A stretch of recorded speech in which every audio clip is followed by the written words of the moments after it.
words.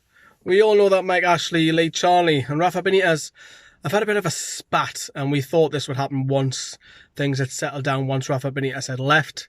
It all started when Ashley was interviewed by Martin Samuel, and Ashley was claiming that Rafa Benitez was difficult to deal with. He was struggling to meet his demands. He was a bit of a, because might call him a diva. However, Ashley, I'm going to stick up for Rafa Benitez on this one.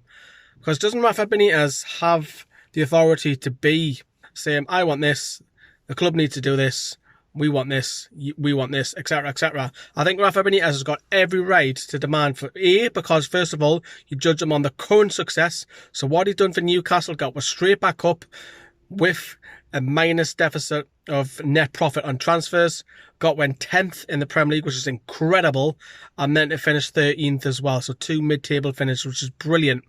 So I think Rafa Benitez has got every right to go in that boardroom and say, yeah, I'm difficult to deal with, and this is why. You look at my CV. And that's just been some of the stuff that Mike actually said. We all know some of the more and more stuff that he said. However, Rafa Benitez, very poetically, I would describe it as, replied back saying, a leopard never changes its spots, in a small dig back at Mike Ashley, because, let's face facts, he doesn't. So you can all say where Rafa Benitez came from. And then you thought, okay, so it's going to quieten down. It's going to quieten down now. We're not going to hear now more from it. But no. First game of the season, Lee Charnley in his match programme notes.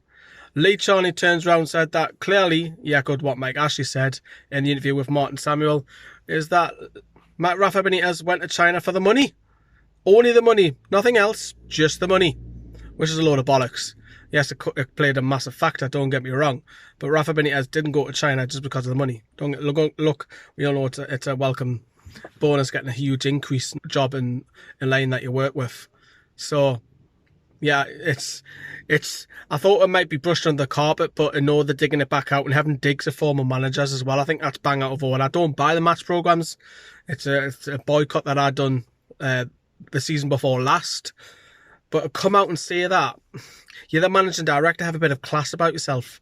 And then he goes on to Steve Bruce and says, Steve Bruce will understand, he will know what the Geordies will want. Rafa Benitez, it's a small dig at him, right? And he says in his match programmes that he had the Joe Linton deal lined up in February. Okay, fair enough. If you had the Joe Linton deal wrapped up in February, not a problem. Not a problem at all. I've got no problems with that. You want to go scout players. But don't do behind the manager's back. So more on that with Joe Linton in a minute.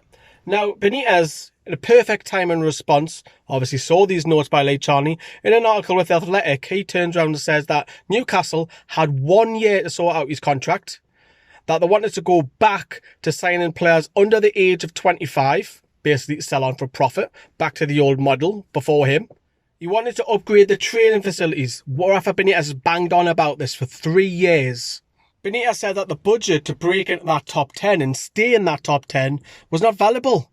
Now, if you look at Newcastle this summer under Steve Bruce, now we know that Steve Bruce hasn't made the signings because the club have went back to the old routine of signing youngsters, cheap youngsters, majority of them. Yes, Joe Linton exception, Saint-Maximin might be exception. But when you look at the net profit that Newcastle have done, it's only around about minus 20, minus 25 million that the club have actually gone out and spent. So it's not massive amounts of money. You get 120 million just off the TV rights alone, just in the UK. Never mind international, just in the UK. He has said that he was offered a contract, but it was with less money and less control over transfers. That's the one thing that Rafa Benitez is trying to do, is trying to have more budget, more control over transfers and more say-so and improve the training facilities at the club. The training facilities, how the FA or the Premier League, whoever makes these rules up, claim that as elite. Now, obviously, I don't see inside the training ground, but it looks dog shit. It doesn't look like your Leicester City, that they're trying to improve their own facilities.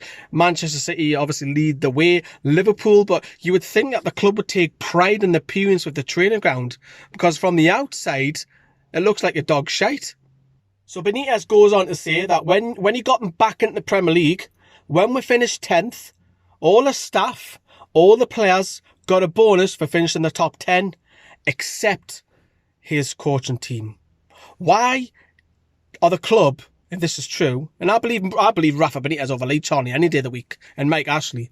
But if you're getting the club to 10th, which is a phenomenal achievement, first time back in the Premier League, and everyone's getting rewarded, but your own fucking coaching staff aren't. I mean, how fucking low can you go as a club?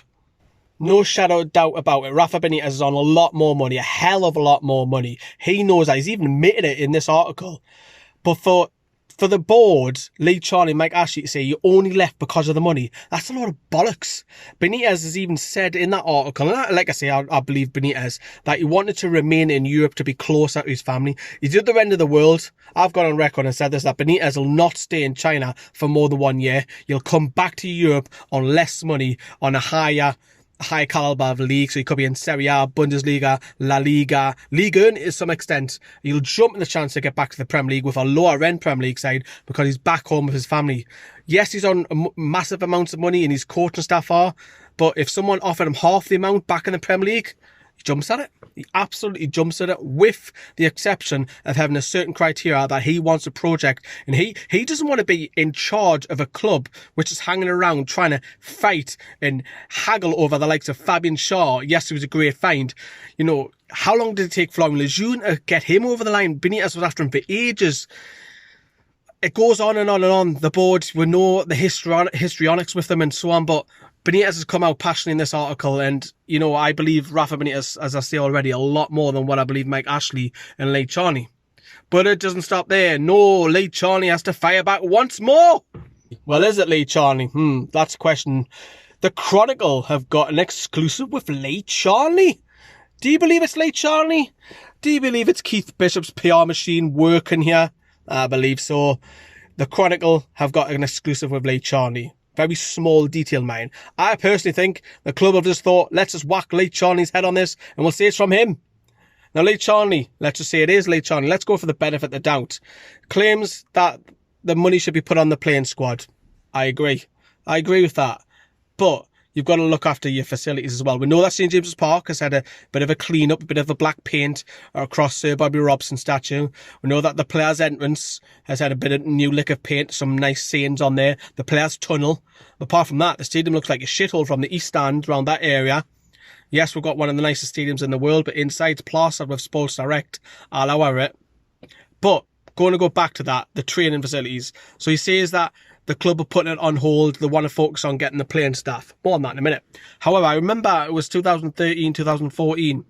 Moussa Sissoko, Vernon and Ita standing in a fucking bin. An actual bin. What you put out for the bin men to come out. Standing there with water.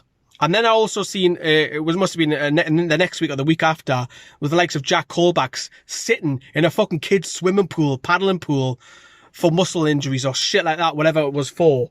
This is Newcastle United, a Premier League side, getting fucking bins in kids' paddling pool for professional international footballers. So Charnley's went on to say that, you know, the club would love to get a swimming pool. They love to get water facilities. There should be. Never mind should be. Look at the training facilities of Leicester City. They're going all... Look at Ayoze Perez. He went for ambition. Look at Manchester City's world class... Now, I'm not saying we need to be Manchester City. Of course not. But you get the general idea what I'm trying to go along with, yeah. However, okay, Charnley, so he said, let's put it in the playing squad. Let's put it in the playing squad. What have I just fucking said earlier on in this video? I've just literally said that the club have spent about 20-25 million if you include the player sales. That's fuck all. We've spent about 60-65 million this summer. Think about who we've sold. Perez 30 million, Hoslu 2.5 million. Double standards. Rafa Benitez. I'll leave the video with this. Let us know what you think. And obviously we'll continue the previews tomorrow with Owen. And we're going to be at Norwich. Coming off topic, I'm calming down a little bit now. I'm going to leave it with this. Rafa Benitez turned around and said, I don't trust them.